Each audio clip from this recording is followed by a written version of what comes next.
I've got good news. The Hornets won a basketball game. What up, Nest? Oh, we're gonna take some comments from the live chat today from the Nest on youtube.com/Locked On Hornets. Double M15 already in the house. Danny T up in the live chat as well. We're also live on Twitter. And if you're just happening to see us on Twitter, or you're like, oh man, the Hornets won, I got to check out what's going on Locked On Hornets on Twitter. Welcome, number one. This is the Locked On Hornets Lounge. This is our pre-show, what we do before we kick the show off.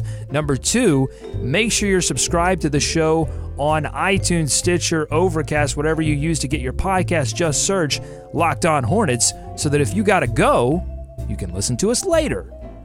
I've got even better news, though. Better news than the Hornets winning. And that's that the guy to my right. It may be to your left, screen left, stage left. I'm not sure. But Nick Denning, we bought him a microphone. Yeah. It's not here yet. That you're not hearing the new microphone yet. He's still using the Apple-approved headphones, but the new microphone is coming.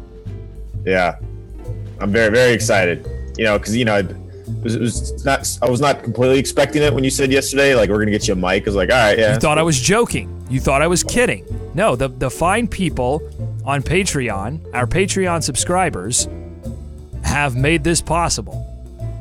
Shout out to Patreon. Thank you guys. Indeed. What'd you get? What'd you go with, Doug? Or do you want to spoil the surprise? I got the same one that we got for you.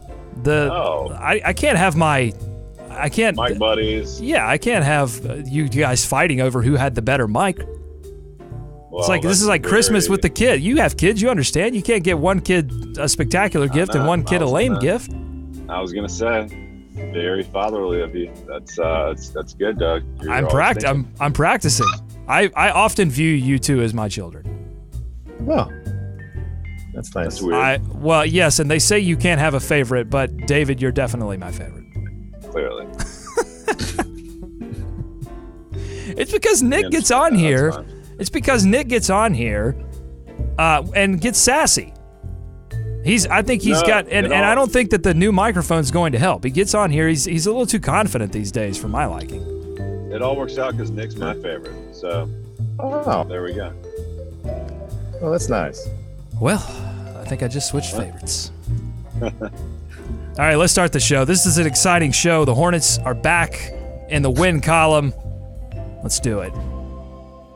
You are Locked On Hornets, part of the Locked On Podcast Network. Your team every day. In a minute, cuz we live.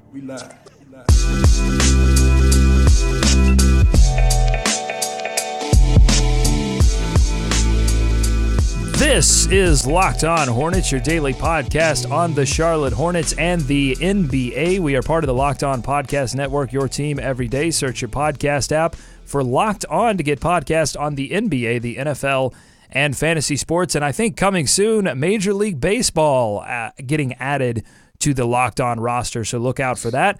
I'm Doug Branson. I cover the Charlotte Hornets for FanRag Sports, and I also have with me the panel from the mean streets of Cotswold. He's been covering the Charlotte Hornets since they were the Charlotte Bobcats for AtTheHive.com. The man, the myth, the legend, David Walker. Back in it. I just said Nick was my favorite. I don't want to leave Steve out, so I'm going to give him some of my favorite love. Okay? There we go. And from the capital city, Nick Denning, editor for AtTheHive.com, and he, of course, writes the buzzworthy column, which you can find on LockedOnHornets.com. Nick, what's going on?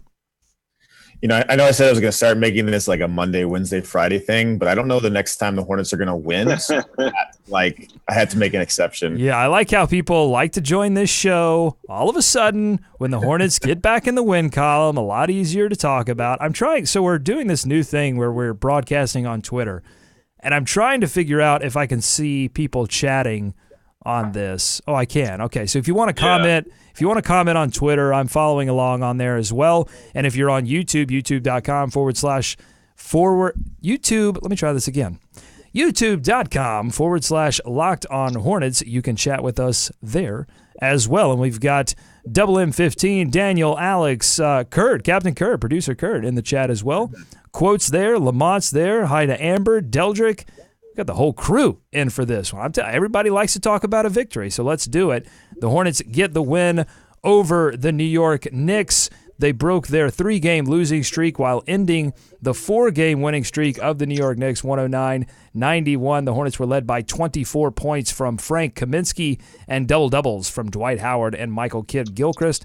After the game, a relieved Stephen Silas on his team executing the game plan. I felt like the last couple of games, the Miami game and the Portland game, at least at the end, we showed what we can do as far as fighting and moving the ball, and those 2 fourth quarters that we played against those guys. Once we got down, we fought back. So that was my message to the guys. Don't wait.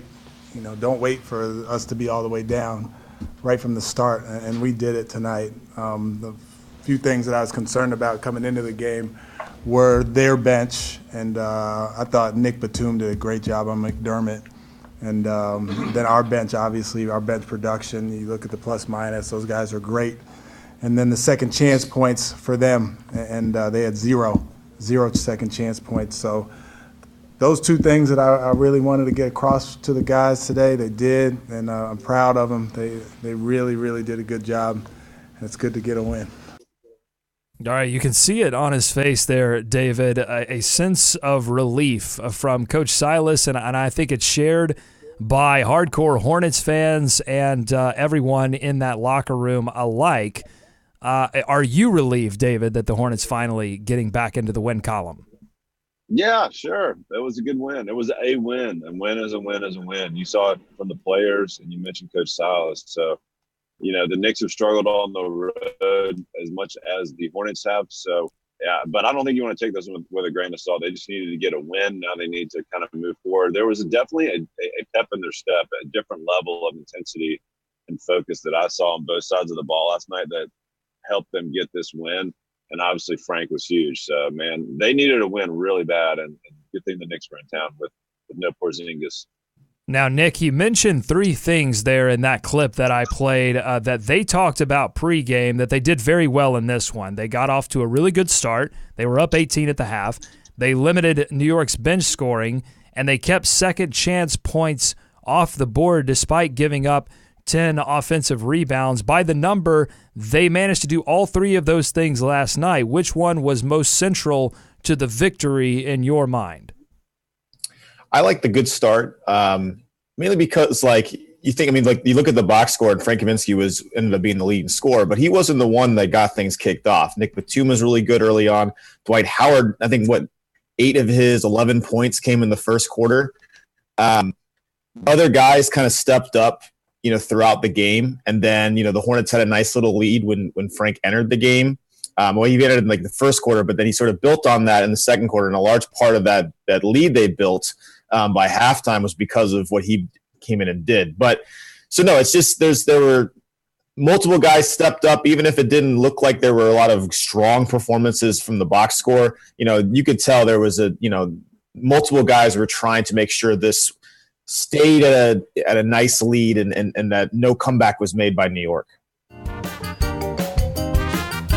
You are listening to the Locked On Hornets podcast. Thoughts on the news about Cody Zeller's injury? That's a tough one, man. I mean, what the dude? Uh-oh. He's just injured, man. It's okay. It's Look, just, he's injuries just having to deal happen. with an injury. He didn't want to get injured, okay, David? But sorry, guys. I just had someone jump out in front of my vehicle. That was understanding. Only on the Locked On Podcast Network. Your team every day. Much more left to break down in this game against the Knicks. A win is a win is a win is definitely correct. But I want to take a second to tell you about Knight Residential Group. They are an all-inclusive residential construction company right here in the heart of Charlotte that specializes in high-end custom construction. We're talking brilliant interior renovations, immaculate custom-built homes. If it can be built, then Knight Residential Group can have it done for you. They have a combined 165 years of construction experience, veteran team, much like the Charlotte Hornets. Knight Residential Group believes in doing projects with meticulous detail using the very highest standards. Use Knight Residential Group and you can be sure that you'll have a pleasant customer experience and a beautiful home. Don't trust your next custom home project to any construction company. You have to use the group that we trust. Call them at 704-733-9566. That's 704-733-9566. Or visit knightresidentialgroup.com. That's Knight with a K. Join so many other current homeowners right here in Charlotte and allow Knight Residential Group to provide you with your forever home. I loved all three of those things that the Hornets did. I want to go to the chat right now and get a few comments from the Nest.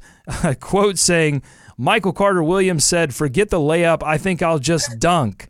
It was nice to see Michael Carter-Williams, who has struggled to hit layups. I called it a case of the yips in the last show, said, forget it, I'm taking it all the way, and I'm going to dunk. We've wanted to see that from Frank Kaminsky a few times, too, when he's taking it up a little soft, missed a layup. It's like, why? You're 7 feet tall, man. Just go in there and dunk it. MCW, he's got hops. We know that. He's very athletic, and he went in there. He was strong. He was aggressive, and 7 points on the night. MCW doing a good job in the few minutes that he got filling in for Kemba Walker.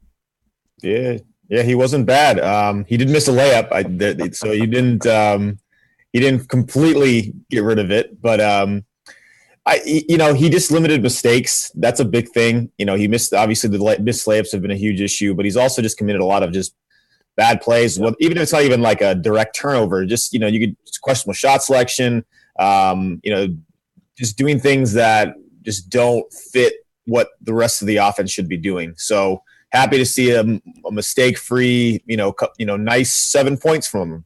Danny on the chat saying that was a strong win, but a lot of the good things feel unsustainable. Frank probably won't continue to be that efficient, but Kemba probably won't continue to be this inefficient as a scorer. Yeah, Kemba Walker has been struggling from three of late over the past 2 games. 0 for 13, has not hit a three-pointer since hitting 3 of them in that fourth quarter against Miami that brought them all the way back into that one. David, should we be worried about these shooting woes from Kemba Walker? No, not from Kemba. I mean, let me just say something on the sustainability. Yeah, none of this is sustainable. That's the problem. I mean, these performances are not something we've seen on a regular basis, and that's why this team has struggled. I mean, Zach Lowe even mentioned it in his write-up. He mentioned Frank when he's having a good night and when he's hitting, it's just a totally different team. He's just not doing that enough. But no, I'm not worried about Kemba right now. He's shown us what he is and what he can do. Everybody goes through little slumps here and there, and he was still able to churn out. He didn't have a big night last night, obviously, but they didn't need it. So no, you're not going to worry about that. Yeah, I think some of it is rooted in this wrist injury. You'll remember he sustained that. Against Chicago, I believe, back in mid-November. He was first listed on the injury list for that left wrist back in mid-November in that before that Clippers game. And then it seemed like he re-injured it against Miami when he fell to the floor and when Goran Dragic committed the offensive foul. And I think I asked him about it last night. He had his wrist in in kind of a support thing. It's not a cast, but it was definitely a support. He's had it wrapped up pretty significantly with white tape through a couple of these games. So I think it definitely, I know it's his left wrist, I know it's his offhand, but I feel like it has to be affecting that shot somewhat. But he was confident that the shots would fall since that game. It's been about 16 games that he's been dealing with this injury, and his three-point percentage is hovering around 30.7. So that's significantly lower than we know Kemba Walker is capable of shooting, and that's an extended stretch.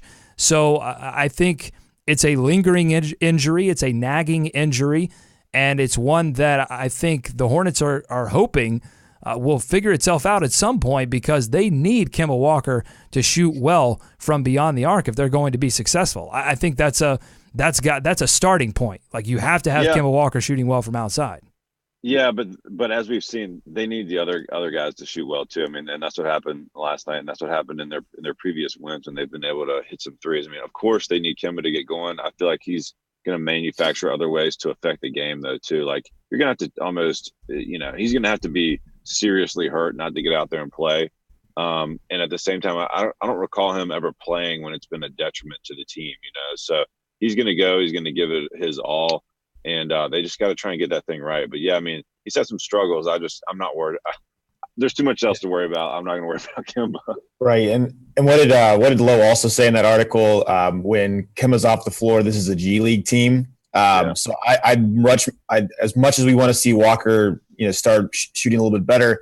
If we're choosing between one or the other right now, I'd much rather see the rest of the team, as we saw last night, start to play a little bit better on a consistent basis. Well, I think part of why they have been playing better as a team is because they've shifted the offense a little bit since that blowout loss against Houston, where you saw Dwight Howard get 20 attempts. I mean, the offense was exclusively about getting Dwight Howard post touches since then. In the games against Portland and Miami, you saw he only had 8 shot attempts. He went to the foul line several times, so he got his touches, but his usage was down into the high teens, and his usage, I believe, in this last game was around 22, 23, so that would be below his season average. So you can see the offense start to shifting a little bit, and Coach Silas talked about that after that Houston game, that they had to find a way to make the offense successful and Dwight Howard successful, because it was seemingly, if Dwight Howard was having a great night and getting a lot of touches in the paint, then the rest of the Hornets offense was struggling around him. And so I still think they have some things to figure out there, but you're starting to see that change develop as the rotation shortens as well. And as you guys said, despite Kemba's shooting woes and some misses for Dwight as well, he was 3 of 10 from the field. The Hornets offense looked really good. They pushed the ball in transition off of those steals, and seemingly everyone was moving off ball, something that Nick Batum said after the game is essential for this team to play well. Let's listen to Nick. Oh, and that does not have sound. All right, well, we'll all right. You could make it up, man. You could fill in for him. Well, I'll tell you. Listen, I'll paraphrase what he said. Nick Batum talked about how the Hornets' offense is not very good when the ball stays on one side of the floor, when it sticks, when there's no ball movement. And that's essentially, he didn't say it, but that's essentially what the Hornets' offense is when they start a play trying to get an isolation look for Dwight Howard in the post. Instead, what you've seen over the past couple of games, you've seen a lot of lob attempts. Not a lot of them that have been very successful, but they've been attempting them, trying to get into a rhythm with Kemba Walker, Nick Batum, Jeremy Lamb, even Frank Kaminsky throwing up some lobs for Dwight Howard, because those are the kind of looks that will make Dwight Howard successful but won't bog down the offense. You got to get that off-ball movement for this offense to be successful, because this is not a team that has the talent to be a successful ISO team. Yeah. Yeah, don't you guys think there could be an element they're still fine tuning? I mean, we're not even to Christmas yet. I mean, they have played over a quarter of the way through the season, but I mean, maybe if you're going to try and find some positives to this, maybe they're still trying to figure out that right balance, because I mean, I think you need Dwight to be effective. You just can't have him be the only thing. Like, he can't be the only thing that's going well. So you got to have guys that hit shots. You've got to have off-ball movement, and some of that, how you deal with Dwight, affects those other things. But I think all of it goes into the mix of a successful team for the Hornets. Yeah, the Hornets have to get some better shooting, and they have to keep up this ball movement if they have a chance against Toronto on Wednesday, and then a very important back-to-back coming up, a home and home with the Milwaukee Bucks coming up. And to me, that's going to be a critical test to determine whether the Hornets feel like, as a team, they have a shot at getting back into the playoff conversation in 2018 as the schedule starts to lighten up a little bit for them. They go out on the road more, but at the same time, they face some lesser competition out on the road in January and February, and then it really lightens up in March and April when they have more home games and the competition stays light. A couple of other things that I liked and didn't like from this game. Love to get your thoughts on this, David and Nick. I loved Batum with the bench. We knew this was coming. Yeah. We knew the Hornets were going to shorten the rotation, get Nick Batum on the floor when Kemba Walker was off the floor. You talked about it, David, how bad the Hornets had been with Kemba off the floor. But a lot of that time, Batum wasn't on the floor either, and they really had no offensive initiation and offensive skill on the floor when neither of those guys were playing. I loved in this game how they ran Nick off of multiple screens, whether it was Kaminsky and Johnny O'Brien or whoever. They were setting multiple screens for Nick to run around, and then opposite side you had Kaminsky and Lamb cutting towards the basket, and Nick got some easy assists. To me, I mean, that's going to be where this bench offense succeeds. It's not going to be on MCW backing guys down and trying to get to the rim that way. It's not going to be on Jeremy Lamb taking those isolation looks. That's not what's going to make this Hornets bench successful. It's plays like that. That's one thing I really liked. Yeah, there's you said it yesterday, Doug. I think like you want to have your two best players on the floor at like either both of them on the floor at the same time, or at least one of them have to. So, right. So with Batum, you know, with that second unit, like you said, like they're making him the focal point of the offense, but then they're letting him, you know, make the decision of whether or not, you know, is he going to take a shot? Is he going to look for others? And I really like the way, especially in the second quarter there, where, you know, like you said, he found guys off ball a couple of times. It was very assertive. It was very, you know, it was aggressive without trying to do like too much. It was just Nick playing the way we know he can play when he's just in a groove. So I was very, you know, that was, I said this yesterday when I was making the case for Batum, you know, starting with the bench. If I can't get that, I can at least see this more often. This is going to help things hopefully moving forward. And listen, I'm not going to say that I'm a genius. But I won't say that. I won't say that I was completely right about something, that I'm a genius. I won't say that, but I will say this. I've been wanting to see Nick Batum with the bench early in the fourth quarter. I thought it could have helped sustain some of those leads that they had gathered when he first came back from injury, but I understood that, you know, you didn't want to rush him back into big minutes. And, you know, he talked about on the broadcast, I believe, last night that he's been questioning ever since he returned. Did I return too early? I think we're just now seeing a fully healthy and confident Nick Batum back on the floor, and one that can play, you know, get out early in the game to stay in late with the bench in the fourth quarter. I think it's been a big deal to help them sustain this first half lead that they finally acquired, similar to what they were doing earlier in the season when they would get these big leads and then lose them in the fourth quarter. I think that's been a big deal for this team to see Nick Batum with the bench at all times to help them deal with some inconsistencies that they have offensively and defensively. He did a great job chasing McDermott around most of the game. Yeah, and I think honestly that was the thinking going into this season, was to have him basically play the de facto backup point guard, even though you had Michael Carter-Williams, because that was going to be their best chance at succeeding. And with the injury, we weren't able to see that, so we saw a lot more of other guys, namely a lot more Carter-Williams as of late. But man, it's clear that he's going to have to be the backup point guard, whether it's, you know, in role only, but he's got to be out there with that second unit.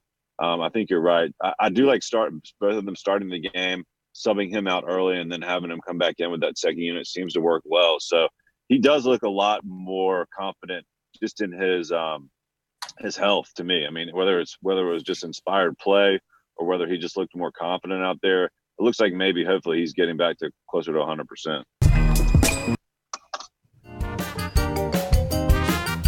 This is Locked On Hornets. We got a couple of rookies here. I got David spreading fake news. Guess what? 4 championship games in a row. Continued success, sustainability. I've got Steve Bob not plugging in his headphones. Which I would love to see JaVale McGee, get out there on the ice velodrome or whatever you call those things. This is a professional show we're trying to run here. Only on the Locked On Podcast Network.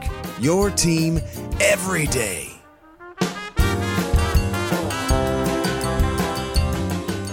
The season of giving continues here on Locked On Hornets. We did a flash ticket giveaway to last night's game. Steven, one of our Patreon members, won that contest, got 2 free lower-level tickets. I've got tickets available for Milwaukee's game. We'll be running a contest for those tickets as well. Make sure you're signed up. Subscribe to us on Patreon, patreon.com/LOH, and you could get double entries into all of our show giveaways. Get some free tickets. We've sent several people to Hornets games this season, and we're going to do more the coming weeks and also into 2018 as well. You can also get ad-free episodes of this show. It's a great way to show your support for great local sports independent journalism. Patreon.com/LOH. We've also got some merch on sale. tpublic.com. Search for Locked On Hornets. Some great t-shirts there as well. I can show you a few. There's a couple. We've got the Buzz City Frazier shirt. We've got the Buzzamania shirt. That guy seems to like it. So check that out. tpublic.com/ or tpublic.com search Locked On Hornets. Welcome into the show. We've got several people in the live chat. Let's see. Lamont saying if I quote Nick Batum, I have to quote him in a French accent. All right, duly noted.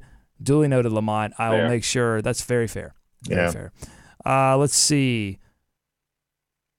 Trying to find some more things from the chat here. Let's see. Alex. Frank also channeled his inner Ray Allen last night. Yeah, I mean, he was perfect from the field 3 minutes into the fourth quarter.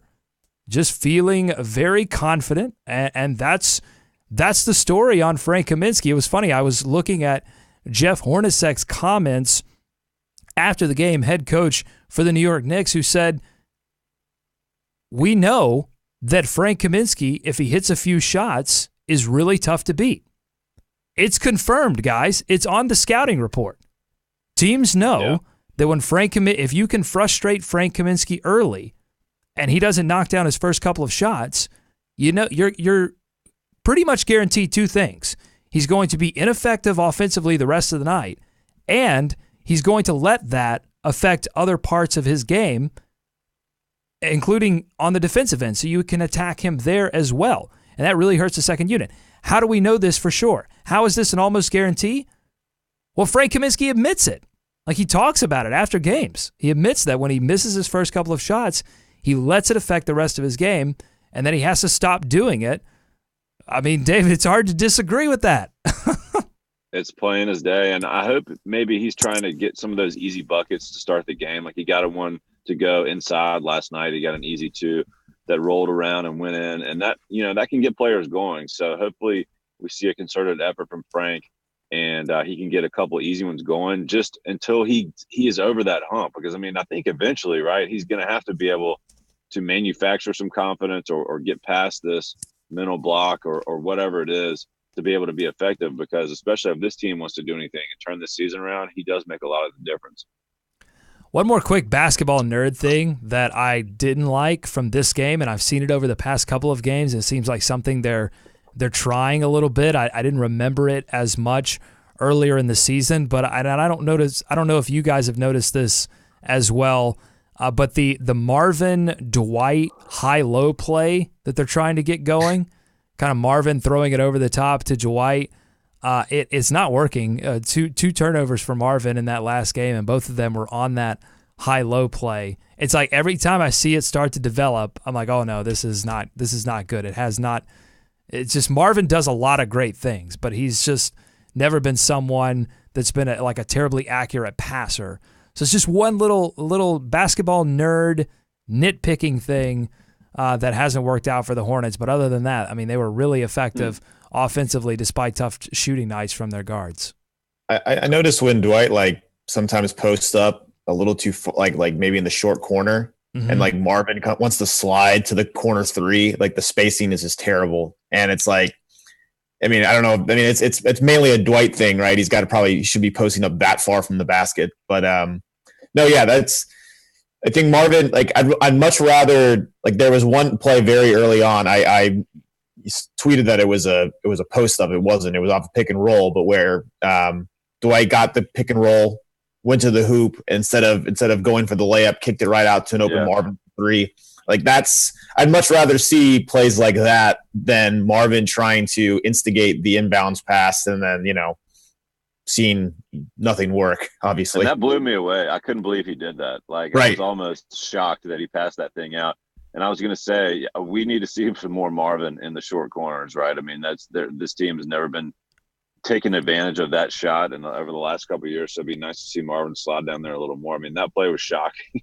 it wasn't. I couldn't believe he kicked it out. It wasn't the only time that Dwight kicked it out in that game. That's the most memorable one, but he was moving the basketball, and I think what makes that all the more impressive and why I think it's sustainable is because of what I talked about earlier in the show with him, his usage going down, yet he is still willing to share the basketball. That's why I think there have been, and I think this because Steven Silas has mentioned it in conversations with the media, that there have been conversations amongst the team to try to figure out how to make Dwight Howard successful while making the rest of the offense successful. It's a conversation that was frankly unsuccessful in Atlanta. They could never really figure out how to make both Dwight happy and make the rest of the offense flow. Mm-hmm. So it's a good conversation to have. It's an honest conversation that's happening within that locker room, and you're seeing it bear itself out. And it helps that Dwight Howard is getting fouled at an enormous rate, one of the top guys in the league in terms of fouls per shot attempt, and he's knocking down free throws. He's feeling confident from the line, so he can develop points that way. He doesn't always need a ton of touches to get points because he's shooting so well from the line right now relative to his history. It seems more than anything, he just wants to be involved. And even if that just means getting a post touch and then picking it back out, right? Like that's the big thing. It's really great to see his free throw shooting improve. Eric Collins touched on this in the broadcast last night, but I guess he's constantly staying after games to work on it. So when he's tired, he did last night. He was on the practice floor as I walked out of the arena at close to 11. Yeah. Really? So wow. And that's like, look, say what you want about like the things that we can scratch our heads about him, but that shows a guy who's committed to trying to improve something that's been an issue for him pretty much his entire career. That goes to the urgency that he finds himself in right now, the situation that he finds himself in, needing to really figure some things out and be with a team that understands him. And that he can be and show that he can be a little understanding and transformative in his offense as well.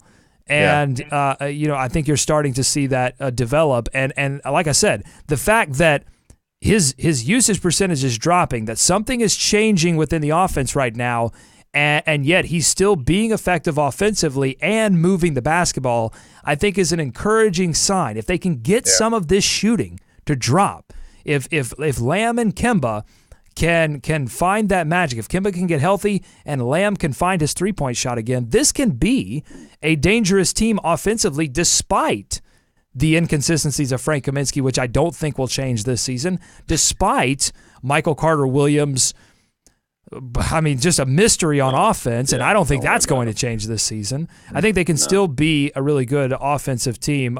This is what we should end on, something from the live chat here from Amber.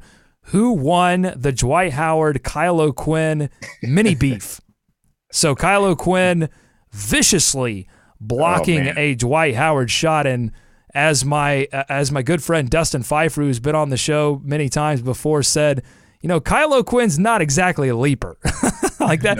That guy doesn't get up. He doesn't have gravity boots. So he blocks the shot from Dwight. And then several plays later, Dwight Howard with the reverse jam and got both Eric Collins and Del Curry on their feet.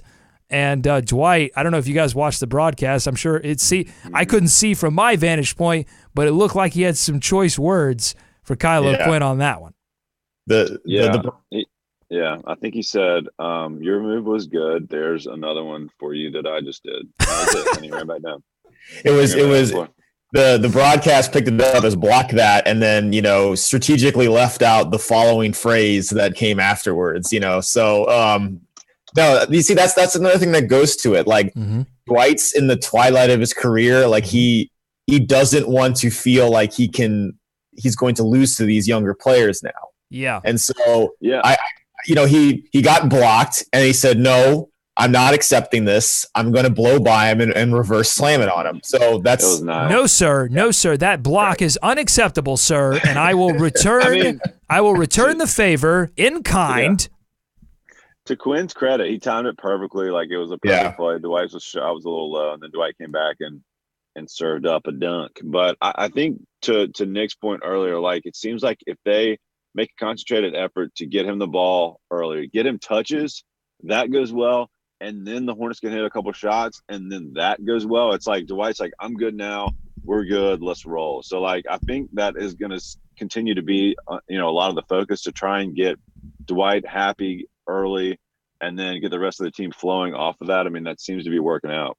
Did he take a jump shot last night? I don't think he did. No, he did. No, oh, man, I'm so glad you brought that up. Yeah, it's something I noticed as well. Did not take that inexplicable, infuriating, weird jump shot. If he takes it from the elbow, I'm okay. It's when it extends, like he has got 1 foot on the 3-point line. Yeah. That's when it gets a little ridiculous. He's going to do it. He's coming.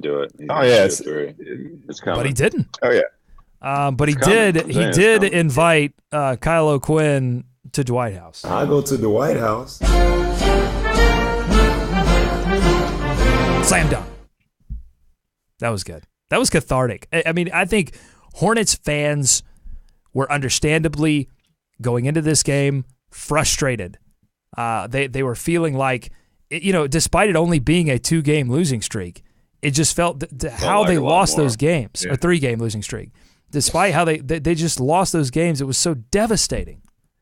It's like, will they ever win again? That's what we always think on these losing streaks, right? Will they ever? How can they possibly, after coming back so far against Portland and falling short, after coming back from so far down against Miami and falling short, after getting blown out by a really good Rockets team, how could they ever win again? And somehow teams always manage to do it. Well, and we should mention Dwight, came out and said the body language wasn't good. These guys need to keep their head up. He mentioned that, and there was a visible difference. And Nick Batum said some stuff, I think prior to or after the last loss as well, kind of in that same vein. But I mean, there was a clear difference in purpose to me. So, I mean, when they play like that, especially it starts on defense, they always talk about that. When they play with more concentration and more effort on defense, it's just different. And then you can get a couple shots to go down. But I mean, how do you crack the code on that? Because it's not been an every night thing. Yeah, and that's the key. So we're going to be back tomorrow. We'll have a preview of this game coming up against the Toronto Raptors. It's at home as well. It ends a 4-game homestand for the Hornets before they travel to Milwaukee and then come back home for it's a Friday, Saturday, home and home right before the Christmas holiday. So, and we'll have some tickets to give away to that Milwaukee game, so stay tuned for that as well. Thanks so much for listening. Thanks to my panel, David and Nick, and everyone on the live chat. Quote, Daniel, M15, Lamont. I'm not going to get to everyone, but thanks so much for joining us there on the live chat, youtube.com/Locked On Hornets. If you've been listening or watching us live on Twitter, make sure to subscribe to the podcast so that if you can't watch the whole show, if you're just driving by checking us out, you can listen. iTunes, Stitcher, Overcast. Just search Locked On Hornets wherever you get your podcast. Back tomorrow with more. I'm Doug, for David and Nick, saying, go Hornets, go America, let's swarm Charlotte.